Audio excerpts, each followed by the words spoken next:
Welcome to The Explainer. Today, we're diving straight into the structural mechanics of extreme mental resilience. We're going to directly analyze David Goggins' visceral, real-life philosophy. Honestly, we're breaking down how the human brain actually operates under unimaginable stress, and more importantly, how you can structurally rewire it to push way past whatever you currently believe is your absolute limit. Let's get right into it. So think about this for a second. What actually happens when you are completely alone in your own brain? You know those dark times when you can't just Google a quick solution and your brain is desperately trying to control you? We live in an era where, sure, we can look up an answer to almost any problem instantly on our phones. But when you're facing deep personal adversity, depression, or real-life crisis, man, the technology is completely useless. You are totally isolated. Section 1. Controlling the ultimate weapon. Goggins points out a pretty stark reality here. You might have a great therapist or a best friend, but there are still 24 hours in a day where you are trapped alone in your own brain. And in that isolation, your brain talks to you, right? It tries to pull you into these nice, comfortable little pockets. The harsh truth he uncovered is that if you don't step up and tell your brain exactly where you want to go and how you're going to get there, it will control you. And if your brain takes the wheel when you're in the dark, it's over. You absolutely have to take the reins of this ultimate weapon. To seize that control, he developed what's essentially a brute force adaptation protocol. Like when Goggins was trying to pass the military test, he literally couldn't read and comprehend a single paragraph. But instead of throwing in the towel, he brute forced it.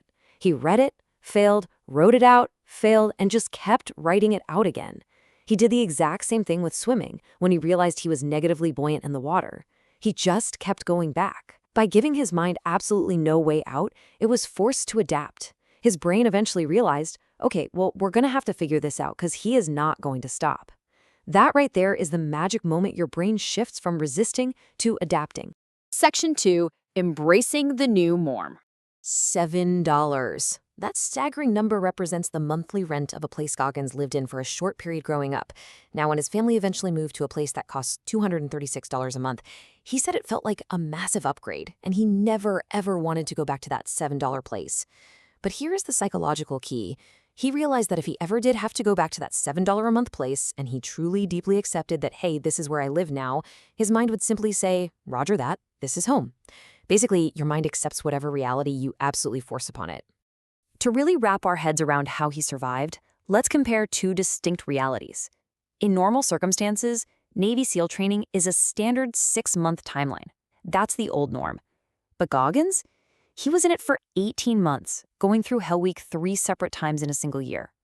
How does someone do that? Well, because he didn't rely on that old norm of expecting comfort. Instead, he forced a completely new norm.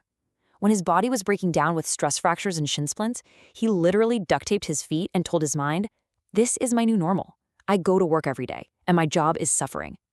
When you expect to wake up broken, your mind stops desperately looking for an escape and just starts getting tougher.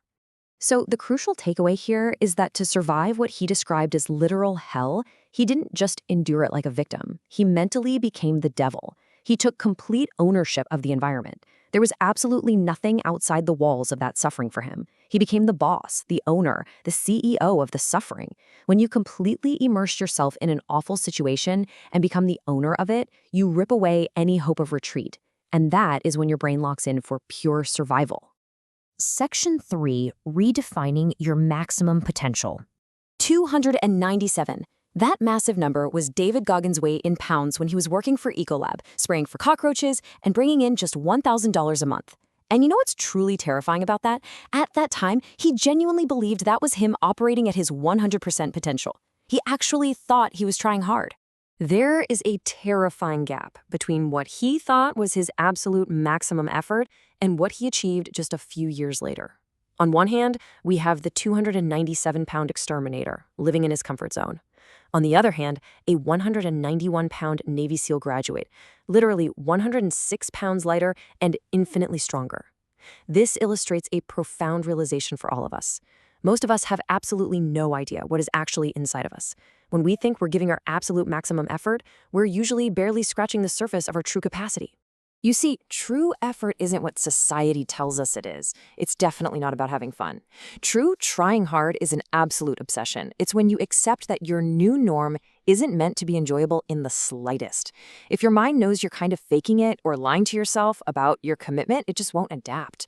You have to push entirely past those perceived absolute limits and immerse yourself completely in a reality that is deeply, deeply uncomfortable. Section 4. Digging to mineral soil. Imagine you're sitting alone at 3:30 in the morning, duct taping your own broken feet just so you can physically stand up. While all the other trainees around you are perfectly healthy, you are at a massive disadvantage. Now, if you look at that and say, man, I'm broken, I can't make it, you fail. But if you look at it and say, I'm broken, but I'm still here and I am fighting, you tap into a literal biological superpower. You tap into the raw fight or flight energy of your sympathetic nervous system. Fighting from a major disadvantage actually gives you a massive, almost invincible charge of power simply because you have nowhere else to go. But what actually sustains that power? Because when things start to suck really, really bad, all that superficial motivation just disappears. Like if you're doing something just to prove your dad wrong or to show off to the people who doubted you, that kind of anger vanishes the second you are in real physical pain. Your brain just wants to survive. It's screaming at you to run away. That's exactly why Goggins says you have to dig down to what he calls mineral soil. Mineral soil is dirt that is so deep and so raw, it literally cannot be burned. You only find this unburnable psychological depth by spending a lot of time defining exactly who you want to be in life, totally stripped away from the opinions of others. Section 5. Finding peace through accountability. This deeply personal realization highlights the real danger of external validation. You can have everyone in the entire world cheering for you, but it means absolutely nothing if you lack internal accountability when you look in the mirror. Goggins realized he was deeply disappointed in what he saw in himself every single day. The drive to change didn't come from wanting other people to like him. It came from the agonizing need to finally respect the person staring back at him. His exact philosophy is actually highly counterintuitive to how most people live today. Think about it. A lot of people want to find peace first, before they do the miserable work. But Goggins argues you absolutely cannot find peace first. You have to start with extreme accountability, doing right by yourself in the smallest, most tedious details. And yeah, that is often miserable. That accountability then leads you into trials and suffering. But through that suffering, you finally find out who you truly are. And only at the complete opposite end of that brutal journey do you actually arrive at inner peace. To wrap up this explainer, I want to leave you with a provocative thought to challenge how you interact with your own mind from this moment forward. If true, unshakable peace is only found by wading through extreme accountability and by pushing your brain way past its perceived breaking point, what comfortable lie are you currently telling yourself?